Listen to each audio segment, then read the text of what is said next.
Welcome to Rates and Barrels. It's Friday, August 23rd. Derek Van Riper here. Eno Saris flying to Chicago for Sabre Seminar. But I brought in a guest, a good friend of mine from Baseball HQ, great writer, great fantasy player, Ryan Bloomfield. Ryan, how you doing today? I'm doing fantastic, Derek. Thanks for having me on. Appreciate the invite. I think very much conveniently timed, given we had our 2025 too early draft and hold draft on Wednesday night. So look forward to talking through that with you today, amongst some other things. So yeah, hope you're doing well. We'll be catching up soon in person at First Pitch Arizona in like 2 months. So I'm looking forward to that too. Yeah, if you have not registered for First Pitch, there's actually a discount still available through today, through Friday. So good to get the early registration, get a better price that way. BaseballHQ.com has all the details. I think that's the first place we actually have to hang out was First Pitch, probably 8 years ago, 10 years ago. I don't know, running an auction, running something. The auctions. Yep. Yeah, we cut our teeth running those auctions for. I mean, that's one of the things at First Pitch is we do these live drafts, and you were the auctioneer. I was tracking the picks. We had a sticker guy running stickers, and it by the time we did it for a couple of years, it was I must say, a pretty well-oiled machine. Yeah, I think we had that down to about 4 hours after a while. First year might have been 5.5, 6 hours, a little longer. And by the way, if you recognize Ryan's voice, you probably do. The Bubba and the Bloom podcast, highly recommended as well. Be sure to check that out if you haven't done that already. So tons to cover today. You mentioned it. You were part of I call it the Meatball Invitational Draft. It's a draft and hold that starts up in late August, year 3 of this. Rob DiPietro, Pull Hitter Podcast, Dead Pull Hitter on Twitter, puts this together, and it's loaded with NFBC players, podcasters, sharp players who are prepared to do a draft in late August. And it's a great exercise because no matter where you are in the season, I think you could be contending for titles, you could be dragging to the finish line, maybe just trying to cash. You're still starting to think about 2025 if you're a hardcore fantasy baseball player. It's on your mind. You're just asking the kinds of questions about certain players. We were doing it last week just with like Garrett Crochet, I think Paul Skenes, saying, okay, just how high are some of these guys who had workload restrictions? How high are they going to go? This draft answers those questions. And draft and hold season is kind of a growing beast in the fantasy space. I think it fills the void for a lot of people in the early kind of cold winter months when fantasy football is winding down and you're starting to, put together rankings, projections, and ideas for the upcoming season. And you want to commit to a league. You want to do the fun part. You want to draft, but you don't necessarily want to do more fab in season, right? So it's a perfect balance of commitment. So the first question I have for you is when you think about draft and hold, a league where you can't make in-season pickups, and then you take the timeline, which is usually early anyway, typically like end of the calendar year for the upcoming season or January, February for some. What do you do when you move all the way into August? Like what other strategy tweaks, modifications, and things do you have to make with your approach? I mean, I saw James Anderson did a recap over at RotoWire, and he basically had a lengthy list of injured players that he just didn't have enough information on that were on a do not draft list. So do you have tactics like that you employ for this particular draft, given the timing? I think, yes. At this point, at this early stage of draft and hold season, for me, it's my strategy is really all around risk mitigation as much as possible. Picking players who are not, of course, actively injured. I know James's do not draft list was kind of a who's who of that type of list, because at this point there are guys where there are, Joe Ryan, for example, there are guys who are kind of actively on the IL that we need to make those decisions on in somewhat early rounds. For this draft, it's a 50-round draft, your typical draft and hold. We did the first 11 rounds on Wednesday night. But for me, given this early stage, it is all about trying to avoid injury, avoid one of those early round picks being down, even at the end of this season. Famously last year, like you said, Derek, this is the third year that we've done this. Famously last year, we had a second round Felix Bautista, which made a ton of sense at the time. And later that week, Felix Bautista in August of 2023 went down and then hasn't come back. So it's trying to avoid those as much as you possibly can. We all know it's kind of impossible to try and avoid injury, but I really tried to focus on stable players, especially on the pitching side, that have racked up a ton of innings in the last few years and have been, relatively stable. I think the other thing too is, and this was mostly the case with most teams in this draft, starting pitching really got pushed down because we're all afraid of that, checking your phone and seeing player X as Tommy John and the season's not even over yet. So those were the types of things that I try to avoid. Anybody with really any injury questions were almost off my board entirely at this stage. Yeah, I think that makes a lot of sense. And we talk a lot about NFBC ADP with position reviews, position previews. We just use it as a great market for understanding what sharp players are trying to do and try to figure out the best strategies that are going to work in the greatest number of rooms. And I think one thing we try to emphasize every year is when we're looking at the early ADP data, which is mostly from this draft and hold format, pitching always gets pushed down. It just gradually makes a climb up. And then you get to the point where you get to about mid-March when the NFBC main event drafts start. And that's when pitchers really start to take off because you're at the later part of spring training. You've got better reads on health. Sometimes you get improved stuff, new pitches, different bits of information that also kind of fuel those players upwards as well. Now, if you're not watching on YouTube, which is most people who listen to this podcast, we'll put the link to the actual draft board. 11 rounds have already been completed. We'll put that in the show description. You were in the third position, which looks like a fantastic spot. Like thinking about early KDS for next year, I think that might be my first choice. It might go 3-2-1 for me if I'm at least projecting off that today, because Aaron Judge was sitting right there for you at pick 3, and the 2 picks ahead of him, Shohei Ohtani and Bobby Witt Jr., are to me the other 2 guys that kind of belong in that cluster before the decisions become just a little bit more difficult, right? Across the board, first round went Ohtani, Witt, Judge, Gunnar Henderson, Juan Soto, Jose Ramirez. Elly De La Cruz went to Rob DiPietro at 7, Kyle Tucker at 8, Paul Skenes at 9, Mookie Betts at 10, and then Acuna, Skubal, Julio Rodriguez, Fernando Tatis Jr., and Francisco Lindor to Jenny Butler rounded things out across the top in round 1. But yeah, pick 3. I mean, like when you got that spot, you had to think, this is great. I know exactly what's gonna happen. Like one of those 3 guys has to be there, and that's the pick. Pick 3 was pretty easy. Yeah, I feel like it's a top 3 of Ohtani, Witt, Judge in some type of order. You mentioned Elly De La Cruz. Derek, he was the guy I was somewhat, trying to make a splash maybe, but considering it number 3 as well. But just given that Judge has been a top 3 player in 2 of the last 3 seasons, that was the move. It was just interesting too, looking at KDS. My co-host on the Bubba and the Bloom podcast, Brian Bubba Entrikin, is in this draft as well. He was team 8. And so we were kind of talking through, when we did a preview show of this draft, we were talking through kind of his options at 8. And so like it felt like there's a clear top 3, but then I also felt like that middle round is the middle part of the 15-teamer is a nice place to be right now, because I felt like there was a clear top 8 or 9 after that. So you mentioned Soto, J-Ram, Elly De La Cruz, Kyle Tucker, Mookie Betts, like being able to land one of those guys in the first round, in the middle of the round is pretty nice. We had no idea. It's funny drafting completely blind. There is absolutely zero ADP. The kind of the KDS selection is a little bit different because you can't map out rounds 2, 3, 4 because you have truly no idea who's coming back to you. But in the first round, at least, to me, it seemed like there was a clear top 8 or 9. And then those 2 new starting pitchers in the first round, Skenes and Skubal, which was just fascinating. Yeah, I mean, Skubal had fantastic projections going into 2024, and the main question was just staying healthy for a full season, which up to this point, he's been able to do. So if he makes it to the final 5 weeks, I think you're going to see this pretty consistently. Skubal's going to be right there. Maybe the first pitcher off the board in some rooms. I do think Skenes versus Skubal probably is the most common toss-up at the top. I don't know if there's a third pitcher that will make his way into that conversation.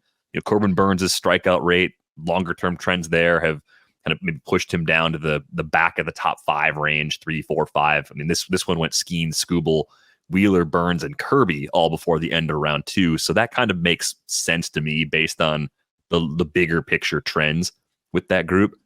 Was Skenes actually part of that target you would have considered if you were in Bubba's spot at 8? Would you have taken the first pitcher off the board, or is that something you generally wouldn't do even in a draft that was happening in February or March? I'd wait till March. I would wait till March.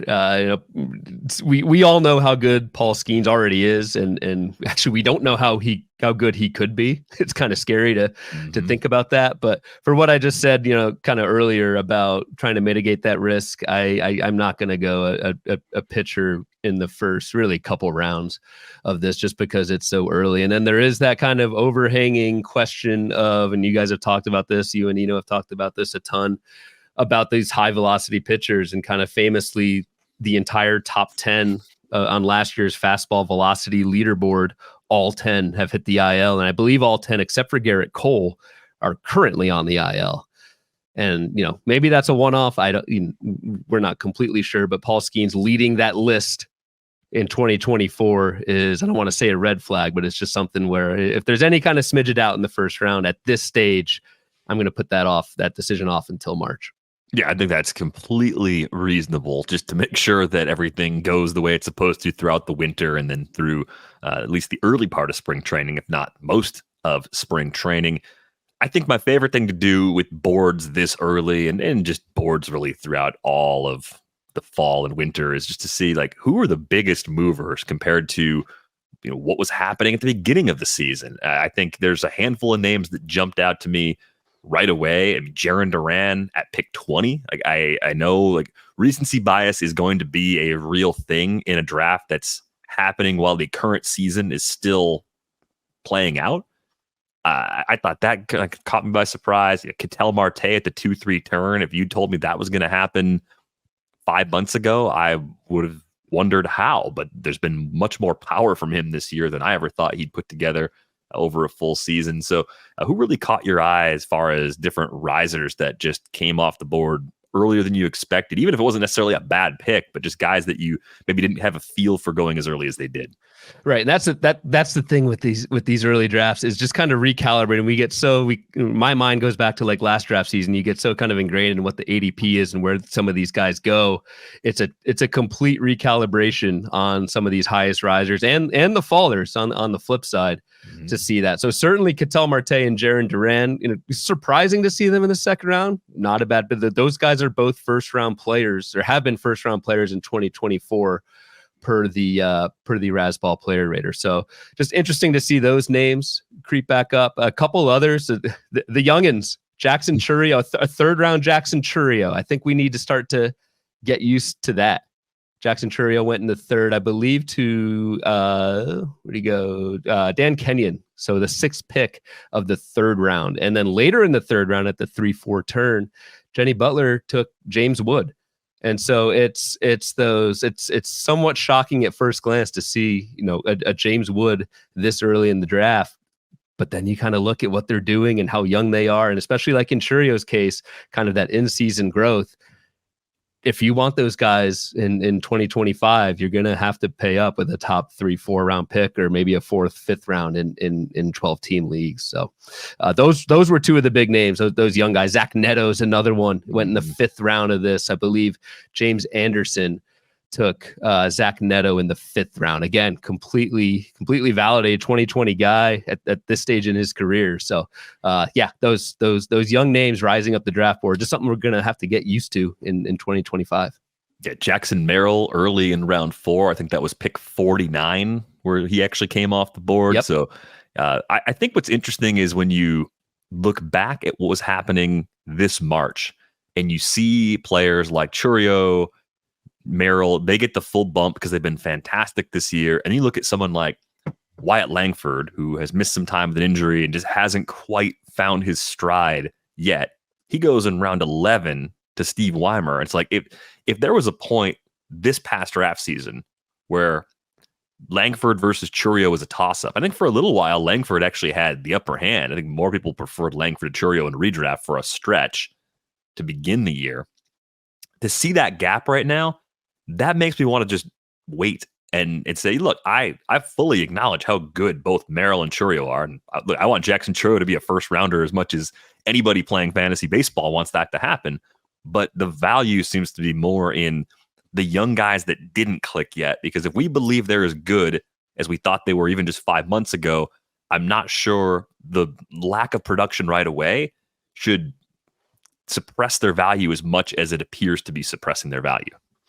Agreed. And again, I certainly the rises from the Churio, the Wood, the Jackson Merrill, it's certainly, deserved given what we've seen in their first MLB season. But if you take that macro view of prospects and some of these guys not, panning out in the first year, it takes, a couple tries. I don't think Jackson Holiday was drafted in the first 11 rounds. So why not? Like, he's probably close, like probably right around the Langford range, especially given that we're seeing some signs that he's making the adjustments, and it's a tiny sample, just like the first failure in the big leagues was a pretty small sample.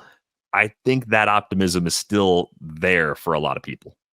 Right. And like Evan Carter was not even a consideration in this draft and was going very early in 2024 draft. So yeah, if you take that macro level view and kind of somewhat buy the dip on some of these very, very talented, highly regarded prospects that are going 8, 10 plus rounds later than the prospects that succeeded off the bat in their rookie seasons in 2024, certainly I think a buying opportunity. Like an 11th round Wyatt Langford, just that feels right. Steve Weimer's an excellent player, and I think he we call him the silent assassin. Didn't talk a whole lot in the Zoom on Wednesday night, but just nailed those picks from the top slot. And he's actually currently in first place in this league for 2024. Yeah, he's a fantastic player. Again, this room is full of very good players, so not a lot of real like bargains that you're going to see. But that one jumped off the page as one that could be a difference maker in a pretty big way. I saw Jacob deGrom in round 3, and I know things are going really well with the rehab assignment, probably going to be back in that Rangers rotation at some point in the final month of the season.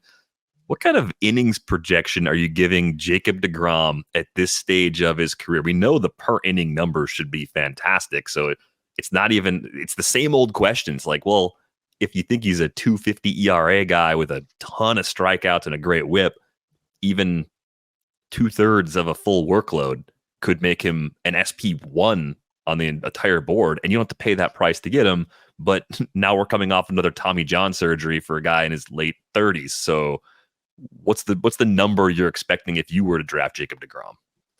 I have no idea what that number is. It's kind of that annual exercise of yes, the innings are going to be elite. Jacob deGrom, it's just what's that volume going to be? I think Jacob deGrom, it's fascinating. So much of deGrom's off-season draft price is going to hinge on how he looks in September, assuming he comes back and that sort of thing. If Jacob deGrom comes back and velocity's there, he shoves, he does Jacob deGrom things. A 3rd round Jacob deGrom, as surprising as that was to me as a pick, might be a bargain in terms of just ADP, and that ADP will rise if deGrom looks good. Flip side, if Jacob deGrom has a setback or whatever in rehab, or the velocity's down when he comes back, or what have you, that price is dropping. So the deGrom pick was fascinating. I think even in general too, with this draft, there were a number of early picks on players who have not played in 2024. So it was very, I mentioned Felix Bautista last year as a 2nd round pick pre-injury. Felix Bautista went to Ryan Roof of RotoWire in the 3rd round, and then Shane McClanahan went in the 6th round. Your guy, Brandon Woodruff, in the 7th, along with like Spencer Strider, Jason Dominguez in the 9th, Sandy Alcantara in the 11th. So it's just all these guys who have not, and that was one of the ones entering the draft, was like, where are some of these guys going to go? And it was just interesting to see where the ones with 0 sample of 2024, where those guys went in drafts. Yeah, I was looking for Yuri Perez to see if he was anywhere on the board. I think he might still be available, but that entire bucket of injured pitchers, which seems to be as packed with talented options as ever, all need to be evaluated. And I think if you take what I have tried to do in the past, if you take at least 1 or 2 shots on players like that, oftentimes you can get them between like rounds 8 and even 15, depending on skills and past performance. Those are the guys that move the most over the course of draft season. So you're taking on a little bit of risk because, if they have a setback, another injury comes up, sure, you could take a 0 or have guys only available for half a season instead of a full season. But the payoff tends to be massive. So I think it's almost like embracing the appropriate amount of risk is a necessary strategy to win a league like this. Like it's tempting to avoid it completely, but I think there's an opportunity if you do it right. If you don't go too far with the number of players who are hurt and you don't overpay early for guys that still have pretty major questions, I think you can actually have a lot of success shopping in that bin. And I think Sandy Alcantara is the perfect example of that. Like an 11th round pick for Sandy, who is already throwing bullpens at this point. He'll be well removed from his injury by opening day 2025. To get that in the 11th round, it's like it is that factor of risk. And at some point, you shift your mindset from I want to be safe in these early rounds to maybe embrace one of those two things in the middle rounds. And so Sandy could absolutely shoot up boards, be like a 5th, 6th round pick if everything looks good in spring training and whatnot. So to get that in the 11th round, it just sounds like that was a Zach Waxman pick. It just sounds like that's a good kind of gamble to make at that point in the draft. It's not going to kill you if your 11th round pick goes belly up, and it could pay off massively. And Zach was the one who also took that Shane McClanahan pick in round 6. I know it's McClanahan's second Tommy John surgery, and I'm trying to make a decision like if 2 Tommy Johns is becoming normal enough where I trust guys to make it to that rehab and come back and have at least 90% of the stuff they had before the second surgery. But that one, I want McClanahan to be really good again. He's one of my favorite pitchers to watch when he's healthy. I'm not sure where I stand on that. Something I'm going to have to figure out real quick before I find my way into a draft and hold of my own. I mentioned earlier you started with Judge. You got speed right after that in round 2 with CJ Abrams. So I think it's a good balanced combo for your foundation. You did take a starting pitcher in round 3 with Logan Gilbert. You had the choice between Gilbert, DeGrom, Sale, Dylan Cease, and Blake Snell. Those are the other pitchers that went in that round. And then Tyler Glasnow fell to the 4th, probably because he's on the IL right now with elbow tendonitis, which is exactly the type of injury and diagnosis that you don't want right now, because it's always the kind of thing that could be worse. You could find out there's some kind of tear or something that needs an actual procedure, but we're in that sweet spot where maybe the Dodgers think they can rehab something like that. So I completely understand being cautious with someone like Glasnow, as much as I like him and I'm willing to buy into the risk most of the time. But how'd you land on Gilbert out of the starting pitchers available? Was it needing to get a pitcher early, or was it feeling like you got better value trying to get a foundation with pitching as opposed to going after some of the other bats that were available? For me, it was I did not want to totally abandon starting pitching, but I did, if I was going to take a starter, I didn't want someone who was too old, and I want someone with innings. And Logan Gilbert is that dude. We've got 185 innings in 2022, followed by 190s, already at 165 this season. Next 2025 will be Logan Gilbert's age 28 season. So I just felt like that was pretty safe, and I'll hope that the Seattle Mariners learn how to hit in the offseason and get that man some wins. But Logan Gilbert it's kind of crazy how good the Mariners rotation is. 4/5 of the rotation. Paul Sporer kind of called this out on Twitter yesterday. 4/5 of the Seattle rotation went in the first 7 rounds, and the entire rotation was drafted in this draft. Brian Wu went towards the end. But Gilbert and George Kirby were my 2 that I was looking to get at the 2-3 turn. So lucky that one of those fell to me. It was interesting comparing that, that perceived safety of a Kirby or Gilbert with Chris Sale, who was really the other one I was thinking about.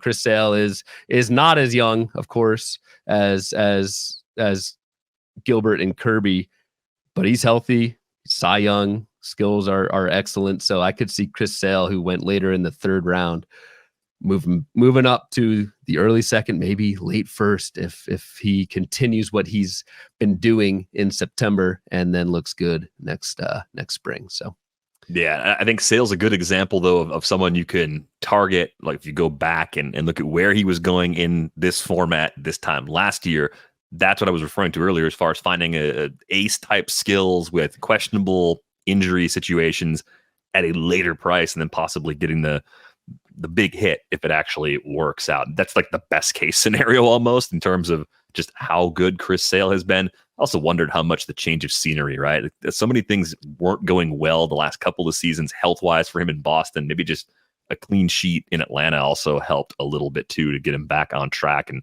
back into this range. A couple other picks you made here that were pretty interesting. Marcell Ozuna having a great year at the plate, a late round 4 hitter. I mean, if he played in the outfield, if he ran a little bit, if he did anything else, he'd go a lot earlier. And there's a shot he could actually make a run at the Triple Crown this year, which is pretty remarkable. So more power on that base with Judge. I think that makes a lot of sense. I'm finding with the new rules, and this was my approach going into this season as well, that I'd lean more power than speed early because I feel like you can find plenty of bags throughout the middle rounds. Like that's been my belief. Is that something you've noticed or tried to implement on your teams, or just random best available in the case of getting Ozuna in that spot? Yeah, for me, it was just random, best available, not really even looking at positions. I mean, thing with Ozuna, it is a UT only play in the fourth round. So there is that. But I just, like over the last 2 years, Marcell Ozuna is fourth in Major League Baseball in number of barrels behind just Judge, Ohtani, and Juan Soto. And I think another, and something we haven't talked about, I'm looking at, and something that sneaks up on you with this early draft is, contract status. Who are free agents next year? It's something that I just haven't been looking. I'm so ingrained in 2024. Ozuna has a $16 million club option for 2025. So I would think Atlanta picks that back up and keeps riding with Ozuna next year. So I presumably the Braves lineup will be a little bit better. Everyone kind of coming off a collective down year, except for Ozuna in Atlanta. Yeah. So I like that one. Yeah, there's a little bit more variance year to year from him than I would have expected. Yes. There was a point not that long ago where performance plus domestic violence suspension, there were reasons to believe that there was no chance the Braves were going to pick up a club option on Ozuna in 2025. But now that seems like a lock. Like they will absolutely pick that up because he's been great for them in a year where so many players have been hurt and so many guys have taken a big step back from 2023. The other picks that I thought were pretty interesting on your squad, Shota Imanaga is, for me, one of the more difficult pitchers to evaluate because of the unique nature of his fastball. My only concern about him is just that as hitters in the big leagues get more looks at that fastball, maybe they'll find ways to attack it and he'll have to pivot to other pitches in his arsenal. But it feels like a pretty good value where you got him late in round 6 because the ratios should be good. The K rate should be solid. And I have to think after what's been a disappointing year on the north side of Chicago, the Cubs are going to put some more resources into that roster to give him a better supporting cast, specifically in the bullpen, protecting leads, right? So I think the Cubs' overall direction heading into 2025 is an assumed up arrow. That's kind of a good thing as far as team context goes when you're doing early drafts. I think so. I think so. And I'm somewhat hedging that, I'm kind of hoping that we can take with someone like Imanaga. I don't look at first half, second half splits with everybody, but I think with Imanaga, you can kind of use that to see, maybe get a gauge for how hitters are adjusting to that unique arsenal, to that unique fastball. And Shota Imanaga, for as hot as he ran early in the season, the skills have actually, in my opinion, been even better in the second half. The K to walk was at 20%, which is already really good in the first half. That's ticked up to almost 25% for Imanaga in the second half. So my hope is that this is Imanaga kind of adjusting back to the hitters' adjustments within the season in the second half. And so that's why I went there in the 6th round. And again, it's that innings base. So we know we don't have the full major league sample with Shota Imanaga, but average about 150 innings a year overseas before coming over to the big leagues. So I feel like that's a relatively safe pick in the late 6th. It was funny. I was actually in between Imanaga and Tanner Bybee, who first snipe of 2025 for me. Bybee went 2 picks earlier to Mike Mager in the 6th round. So both super stable guys, I think, with pretty good skills. It's nice to get that first snipe out of the way in August, right? Just shake it off. Take it off early. Yeah, it iron sharpens iron. You kind of get tough in August, and you're ready to go by February and March. I like that you got Randy Arozarena in the 7th. I've been waiting all season for the bounce back because the underlying skills for me weren't falling fast enough for the production to wane the way it did in the first half. I think things have looked a lot better, kind of going back to, the middle of June or so with him. I know Seattle's a difficult place to hit, but Tampa Bay is too. So he's going from one tough hitter environment to another. So I'm not that worried about what the ballpark will do to him in this particular case. And Jordan Westburg is a guy we've talked about a lot on this show. You got him in the 8th round. I think there's still a few ways he can get better, but at the very least, he looks like a really nice floor player in a great lineup. So to get that late in round 8, like pick 118, like I would take that all day. So I thought that stood out as just a really solid pick. Even if he's more of the same next year, I think you'd be okay in that price range. And I think somewhat a forgotten man, right? Because he's been on the IL for a little bit, with a fluke injury and one of those maybe that slips through the cracks. The biggest thing with Westburg, and James Anderson put this in his RotoWire article, this was a startling fact. Only out of these first 11 rounds, so 165 picks, I think like 50 of them were pitchers. So let's just call it a little over 100 hitters. Out of those 100 hitters, only 5 have multi-position eligibility entering 2025. Westburg is one of those with second and third base. So that was very intriguing to me from a roster build standpoint. I mentioned picking Ozuna with utility only in the 4th round. I wanted to get some flexibility in there. But yeah, there are right now, as of now, there are only 5. So then Rafaela, Westburg, Jake Berger at first and third, Spencer Steer, and Matt McClain. Those are the only 5 hitters with multi-position eligibility that were taken in the first 11 rounds. Mookie Betts will probably pick that up and it gets some shortstop outfield for next year. But that was pretty startling to me. And that was another thing that not only just like who's a free agent entering 2025, but just getting used to these new positions. We're so used to this player at this position. Brent Rooker, for example, is trending to UT only next year. I did not even know that. He's got like 15, 16 games in the outfield. So it's just, it's not only calibrating those kind of risers, fallers, free agents, it's getting used to new positions, something that seems so basic. But yeah, that was certainly something that interested me with Westburg getting second, third, middle corner. So we had a couple of questions from the listeners, not about this draft in particular, but about a few players who were in this draft. One question came from Robert about Corbin Carroll. And Robert wanted to know, could Carroll's resurgence be just a slow recovery from the shoulder injury that he was dealing with, kind of going back to the middle of last season? Are there any metrics that back up his recent surge at the plate? Carroll didn't fall as far as I would have thought, because he went 18th overall, but I think it's because he's really kind of starting to salvage his season over the last 5 or 6 weeks, starting to look more like himself. If this draft had been even during the All-Star break, Carroll may have gone early round 3 because things looked pretty bad just a month and a half ago for him. So have you seen anything in the underlying numbers with Carroll that have given you some more confidence that he will continue to produce like a first rounder the rest of the way and maybe end up being a value at pick 18 in this early draft?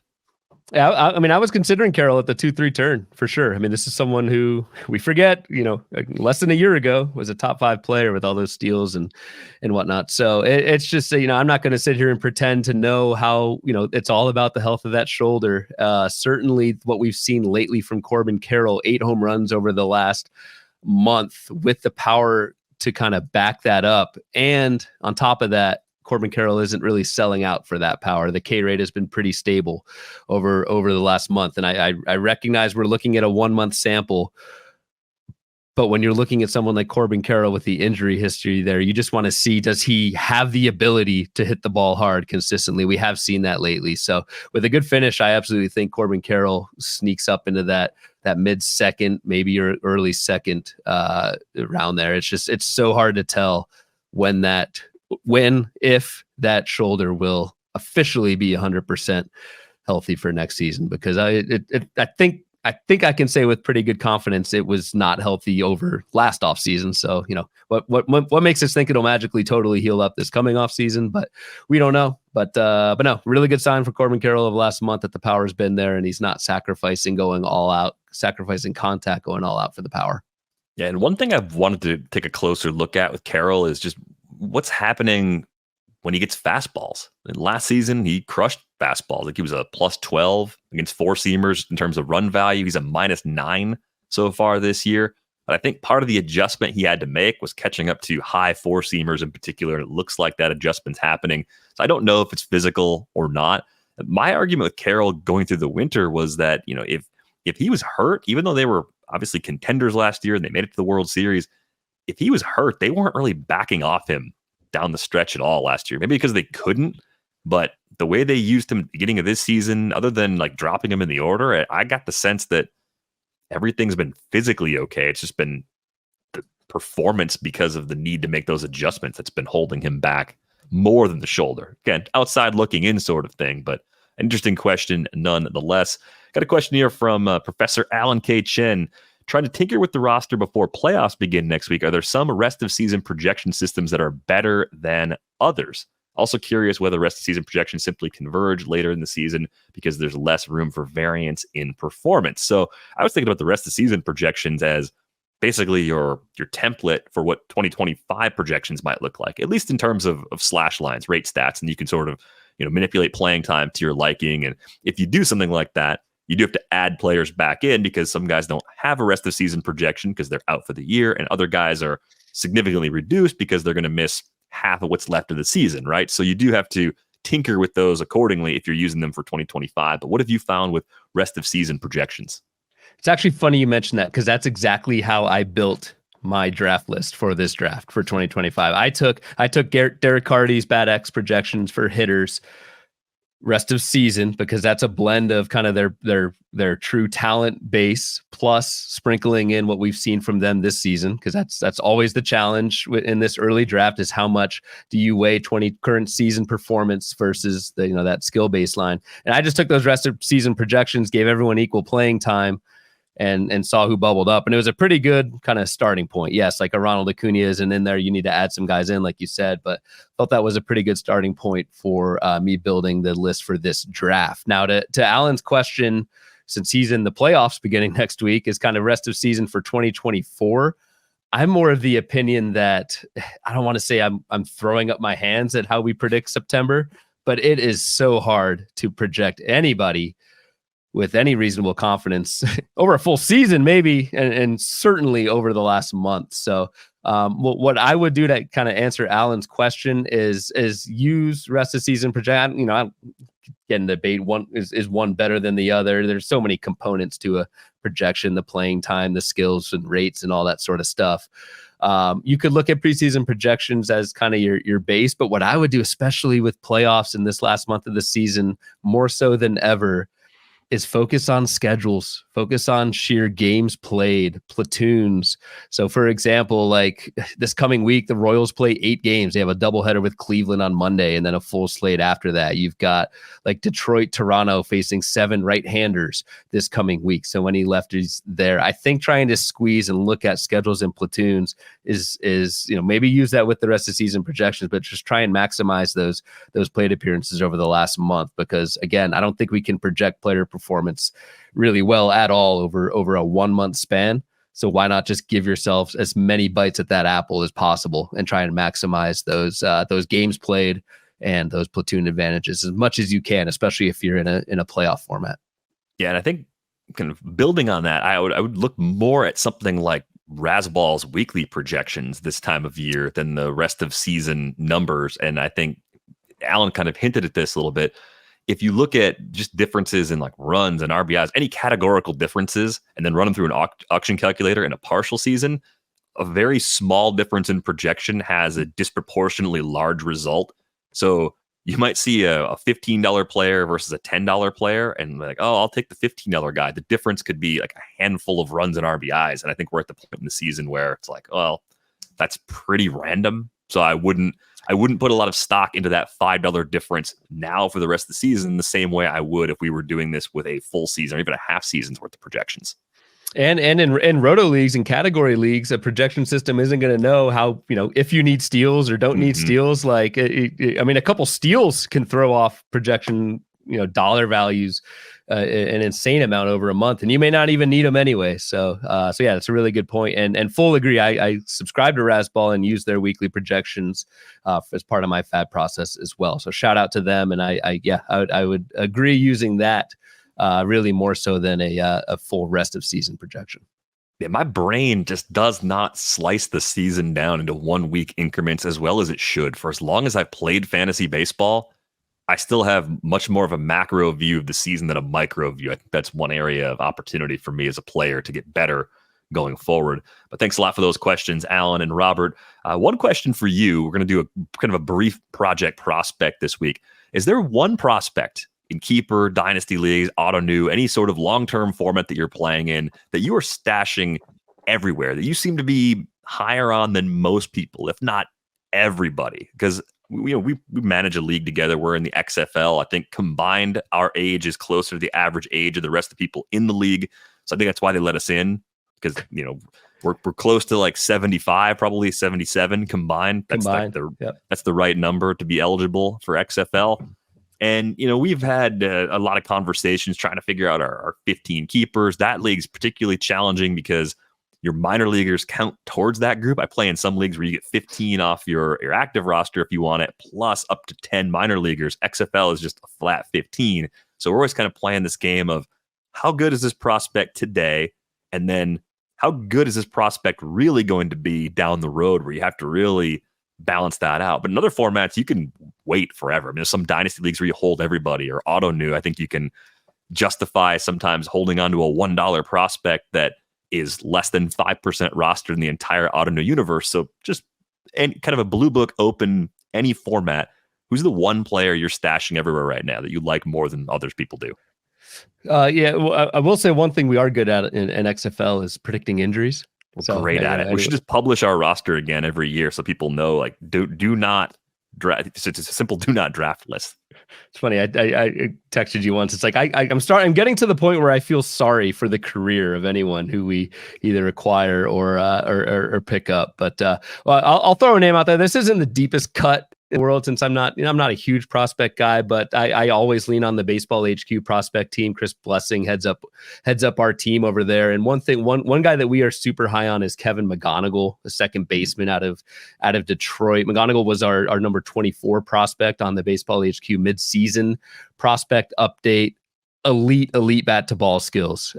We even went as far as saying McGonigal is one of the best pure hitters in the minors, and this is his first year of pro ball. It's a 21st full year of pro ball, 2023 draftee. So he's just 19 years old at high A, which is, hopefully that kind of that meets the stashing requirement. You're a couple years away with Kevin McGonigal. But the speed, he's got some speed. The hit tool is just, again, elite.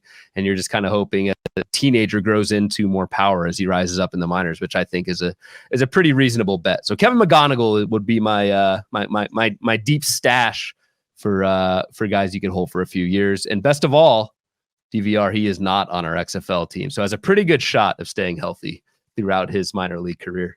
Yeah, I think as long as we keep him off our roster, everybody else should go out and get Kevin McGonigal. I think on looking at James Anderson's most recent update to his top 400, he's within the top 100, but not so high that everybody everywhere has him and wants him. That's exactly the sweet spot for a player that you should try to stash away right now while you still can. I've got Parker Messick, a pitcher in the Guardians organization, on my auto new team. I don't have him everywhere because in a lot of my leagues I can't add prospects right now, but I will try to get Parker Messick everywhere.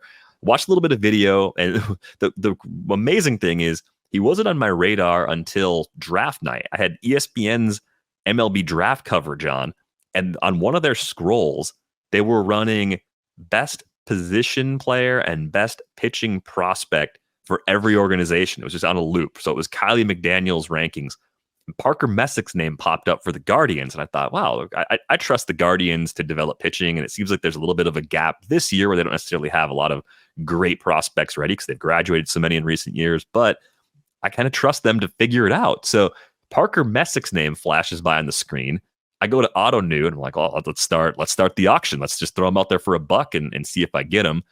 I land him, and I'm like, all right, cool. Parker Messick's on my team now. That's fantastic. So what I'm wondering is if Parker Messick gets a little bit maybe overlooked, because if you watch video of him, it's a pretty like big body. It's similar to maybe like an Alek Manoah body type.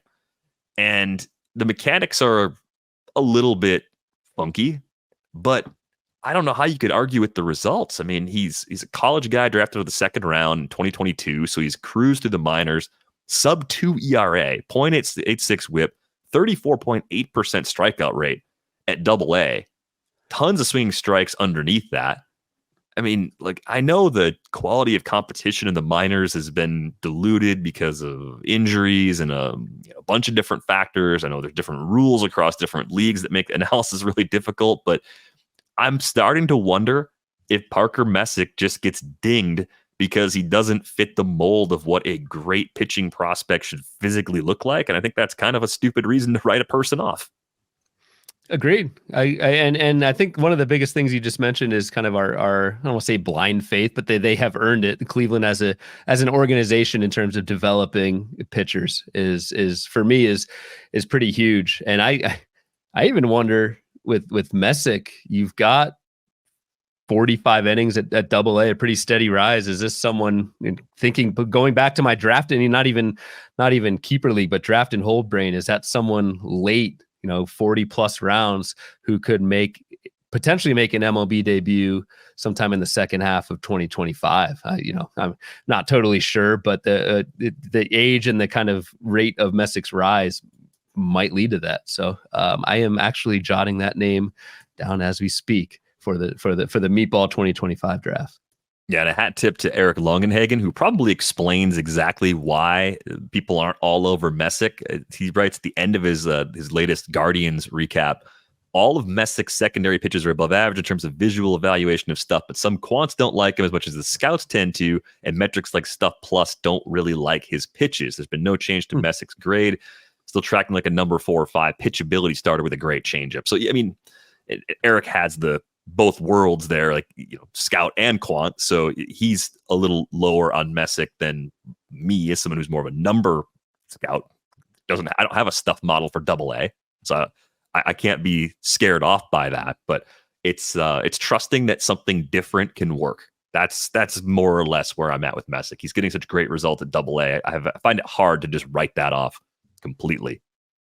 Let's move on to our weekend waiver preview. You do a great job with the fab write-ups over at Baseball HQ. A lot of names out there. A lot of times we focus kind of on 12-team leagues. Sometimes we dabble in some of the 15-team mixed leagues in this show. And I mean, it's like 15 minutes of waiver talk most Fridays. It's not designed to solve all of your waiver problems, but to talk about a few players of interest.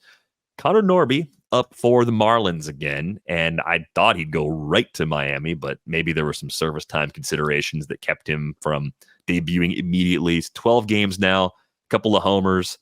I think he's playing every day for the rest of the season. When we saw what he could do at AAA, between last season and most of this year in the Orioles organization, what are you expecting from Norby with what looks like a pretty clear runway of playing time for the rest of the season now with the Marlins? And that's the big thing, and that it kind of goes back to what I was just saying to one of our questions from the professor. Is one thing I think we can project in this last month is playing time, and it does seem like Connor Norby is going to get that runway at third base for the Marlins. Now, how will that play out in the final month? I'm somewhat skeptical. I think there's a bit too much swing and miss for Norby. We can't really look at his major league returns. The sample is already tiny, but he just kind of got jerked around by Baltimore and didn't really get in the groove. But the K rate in AAA for Norby was up near 30% and a lot of whiffs in the majors so far. And then you kind of tack on a pretty suspect lineup outside of Jake Berger and Xavier Edwards there in Miami. So certainly could go off and get the playing time to do so, Norby, the rest of the way. I don't know how well the hit tool translates into short-term production. And we have seen the kind of recurring theme this year, hitting prospects kind of pretty much put up a dud in the major leagues in their first, second, sometimes third exposure. So I'm skeptical, but again, the playing time's there at corner infield. If you need playing time and if he runs into a hot streak, could certainly see it in more of a 15-team play for me. Yeah, I think that's the depth where I'm more interested in Norby in the short term, and what happens down the stretch will give me a better read on whether or not he could do enough in 12-teamers to begin next season. I think there's a lot to like here. The other part of this too is that just as I have some trust in the Guardians being able to find and develop pitching prospects, we have a bit of a clean slate in Miami, right? It's the Peter Bendix-led front office right now. There a lot of people go in that organization, so it's kind of a blind faith. Like, do you trust Peter Bendix and crew to identify quality big leaguers similar to the Rays? Like, you can't just put them on that level right away, but it's just different than previous iterations of the Marlins that, the group that traded away Christian Yelich in a blockbuster deal and got nothing back, right? Like this isn't that Marlins front office. We didn't get to see enough of the Kim Eng front office, so I don't even know if we could evaluate that era because it was so brief. But it's another new era of Marlins baseball to try and kind of pick through. So we'll see if they have that ability. But I'm at least open-minded to the possibility they might be able to find quality hitters better than they have in years past. What are you doing with Spencer Torkelson? I saw he's still available in about 50% of RotoWire online championship leagues. I mean, a lot of people are still desperate for power. He just homered for the first time since May 26th on Thursday. I would think the Tigers give him everyday run the rest of the way. Why would you bring him back up if you're not going to play him? But do you see enough there in the profile to bet on some kind of power surge down the stretch? I think it's power only. I think Torkelson can. I mean, we saw it in the second half last season when Torkelson just went bananas. That guy is still there. That talent is still there. If again, look at those categories down the stretch. If you're bunched in batting average, I think Spencer Torkelson could be a one-man wrecking crew in that category. Despite the getting called back up from AAA recently and getting, I think, 4 hits in like his first game back with Detroit in the majors. It was like a 30% strikeout rate in AAA for Spencer Torkelson. So I think for what Torque could give you power wise, and I agree, he should play every day for Detroit down the stretch. Just be wary of that batting average floor. I think it's a pretty low floor for Torkelson in those ratios. For the rest of this season only, would you rather, if you had a corner vacancy, use Torkelson or Andres Chaparro, who's playing a ton for the Nats? And if you look at AAA production this year, was a lot better than Torkelson was at that level, but doesn't have the big league success that we saw from Torkelson in the second half of 2023. I'd go Chaparro. I mean, the prospect pedigree, the scouting reports on these two guys are wildly different. Obviously, Torkelson very, very highly regarded. But I think with this going into this last month, again, looking at this season in terms of like 4 weeks left, I think you've got to go with someone with the hot hand, Chaparro, who has had a pretty major rise in Washington's system, and that has translated over so far to the big league. So I'd go Chaparro over Torkelson in a vacuum the rest of the way. They've shown us, the Nationals have shown us, they will play some of the kind of unheralded, all bat, no glove. I mean, Joey Meneses is older than Chaparro, and they gave him a shot. So I think they have a good mindset of like, hey, we got some playing time. Playing time is valuable currency. Let's see what he can do, because if he actually hits as much as we think he can hit, we can keep him around. He can be a part of our 2025 plan. If it doesn't work out, then you burn 5 or 6 weeks late in the year, and people have spent playing time on worse players than Andres Chaparro. So I think I'm with you. I think if I'm trying to thread the needle, find the right corner solution, I'd actually take Chaparro over Torkelson, despite Torkelson's success in the second half of last season. Quick note, schedule related, Rockies have 7 home games in the upcoming week. So that's going to make Rockies bats a lot more interesting, including one that you and I have on our Keeper League team, Jordan Beck. 7 consecutive starts since rejoining the lineup on August 13th. Nolan Jones, Brenton Doyle getting the other 2 spots regularly in the outfield. They're DHing Charlie Blackmon. I think the Rockies are actually doing the right thing. I mean, the absence of Chris Bryant certainly helps a lot of times to open up one more spot, but Jordan Beck's really interesting. What do you think we're looking at as far as rest of season production? Is it kind of the one-man wrecking crew potential on the batting average, given what we've seen in the brief glimpses so far? And is the risk worth it in this case, because the ballpark could offset some of that? Yeah, Beck's fascinating to me because he's been a different hitter in the majors than what we've seen so far in the minors. The K rate for Jordan Beck in the minors this year, AAA, was like in the low 20s. That has ballooned to, I think, mid 30% K rate in the majors. So Jordan Beck has not been able to really make that adjustment against major league pitchers. Not to say that's not going to come though, and we don't know when that's going to hit. So you might as well take, especially in the Coors Field is very much a monthly park factor park as well. So like Coors Field in the summer, 7 games at home, I think you take a shot on it and just hope that the strikeout rate kind of comes down a little bit for Jordan Beck, because the rest of the package, the power, the speed is pretty good. And I think he's going to play a ton agreed that it should play a ton. I think he's going to play a good amount down the stretch. So Jordan Beck, I think, again, kind of a 15-teamer, deeper league guy, but if that K rate comes down at all, I think the tools are there for him to produce. Yeah, streamable, at least for the upcoming week, given Yes. the playing time situation and the 7 games at home. I think that's the main thing. And if you're looking in a keeper or dynasty league and he happens to be out there, I think you can just pick him up, stash him on your roster, see what happens, and maybe you end up with an inexpensive keeper come springtime with Jordan Beck as well. Drew Romo also maybe a consolation prize if you're in a 2-catcher league and you missed out on Adrian Del Castillo. I don't know if Romo has the same raw power, but if you're looking for playing time behind the plate, you could probably do worse.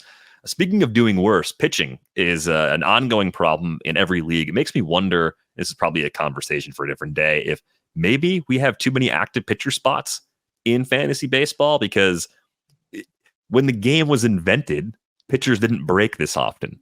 The game has changed. Pitchers break all the time, and now we're sifting through very fringy starters in a lot of leagues, just trying to find anyone with a pulse or a good matchup that we can actually throw out there. But we've talked a lot about Bowden Francis on this show, an Eno favorite for a long time. He's pitching really well, still only rostered in about 51% of online championship leagues. Tough matchup, though, in Boston, so I'm not sure I'm like geeked to do that unless my ratios are already pretty banged up. I wanted to ask you about Cody Bradford, though, because it seems like Texas might have 1, maybe 2 opportunities for guys you could pick up. You got Bradford with a 41-6 strikeout to walk ratio this season in 43 innings, maybe getting a 2-step. Home start against Pittsburgh, and the second one, if it holds up, would be at Cleveland. So the volume should be there if he ends up making both of those starts. If Bradford ends up making both of the starts, because I think the question with Cody Bradford, and no doubt the skills, even he missed a good amount of time this season, but the pre-injury skills for Cody Bradford, remember he was kind of a fab darling back in April, looked really good before hitting the IL, and has really picked up where he has left off with Texas since returning.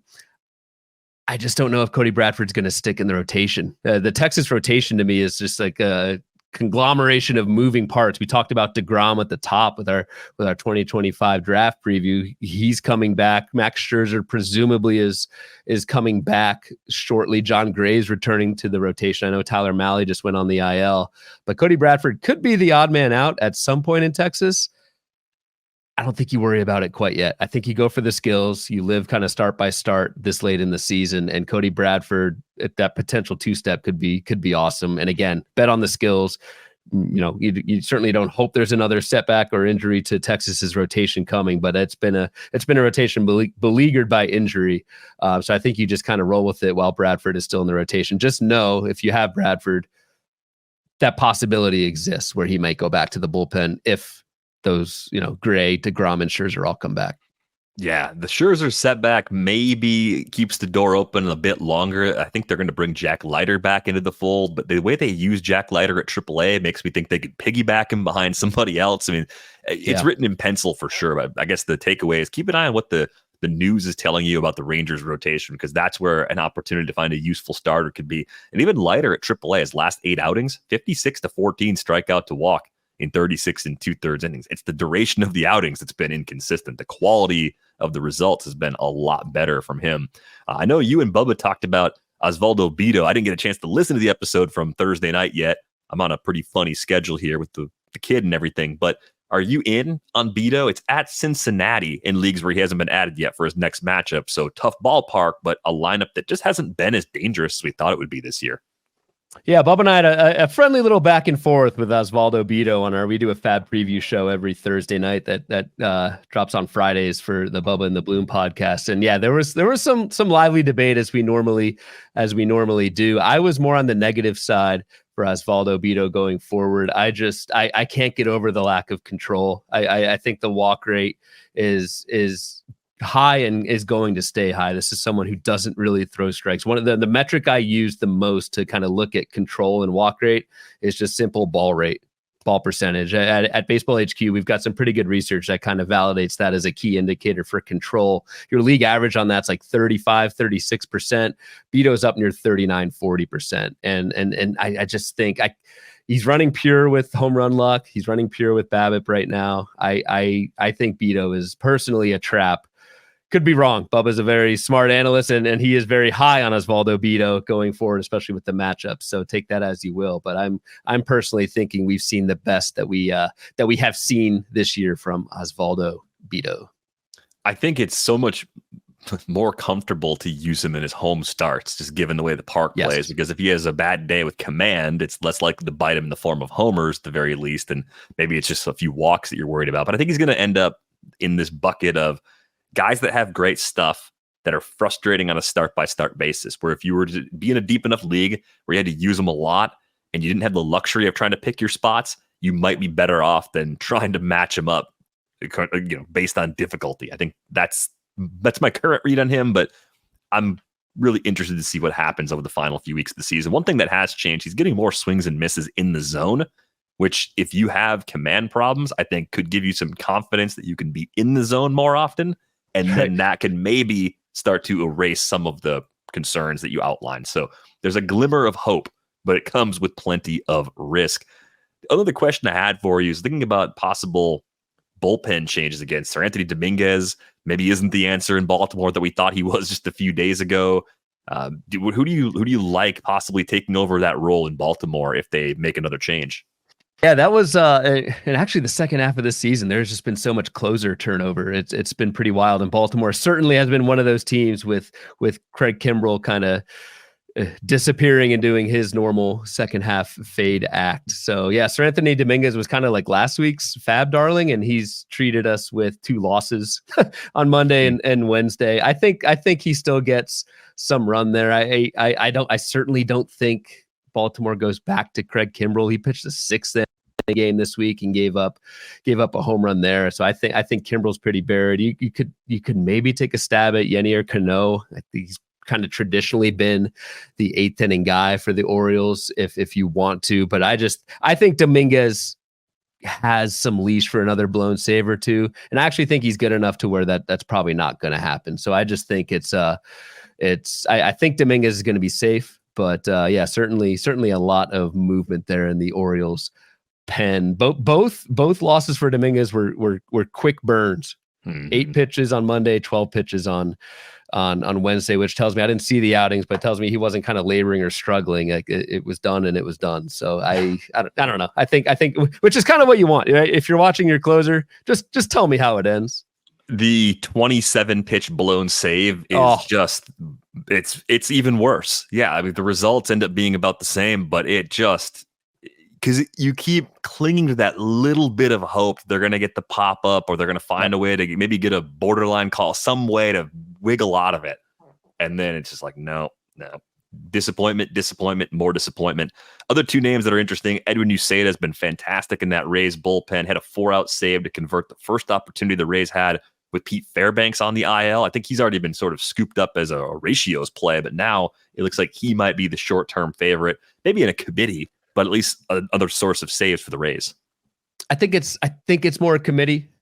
I think it's more of a committee there with Tampa with Fairbanks out. The save on Wednesday went to Manuel Rodriguez, kind of the day after Uceda pitched, and it was the day after a 9-pitch outing for Edwin Uceda when he got the save on Tuesday. Did not pitch on Monday as well. So I would think Uceda was available on Tuesday and did not get the save. So again, so hard to kind of see what these teams are thinking. But to me, it looks like a committee between Uceda and potentially Manuel Rodriguez. I mean, Richard Lovelady got a save Tampa on last Saturday. That was probably more a middle relief kind of matchup based thing. But I don't know if Tampa has a guy in the wake of the Fairbanks injury going down the stretch.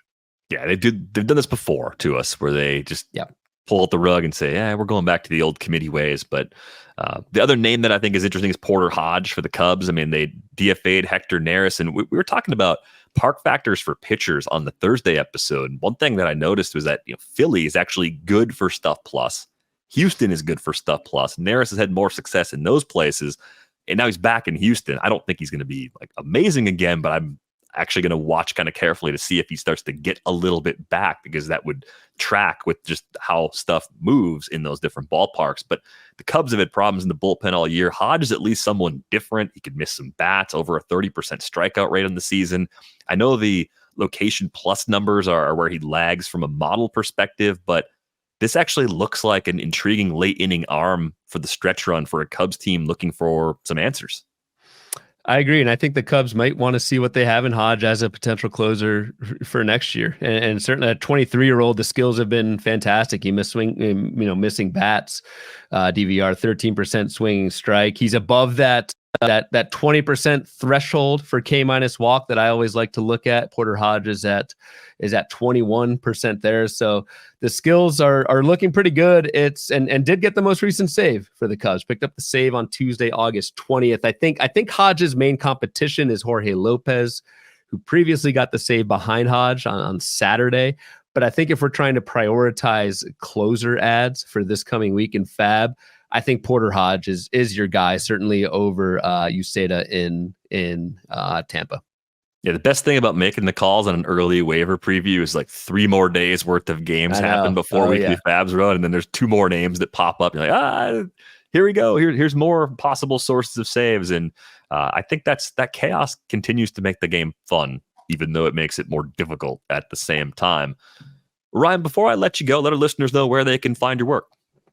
Absolutely. Appreciate the invite, DVR. You can find me on the Bubba and the Bloom podcast. We record twice a week. Wednesdays, we do a Bloom board episode every week. And then Fridays, we do our weekly Fab preview. And then my writing over at Baseball HQ, write a speculator column every Wednesday, a Fab column every weekend. And I will be out at First Pitch Arizona on the day after Halloween. We'll be trick-or-treating with the little ones Halloween night. And then I believe we're both flying out Fridays. So I will see you there, my friend.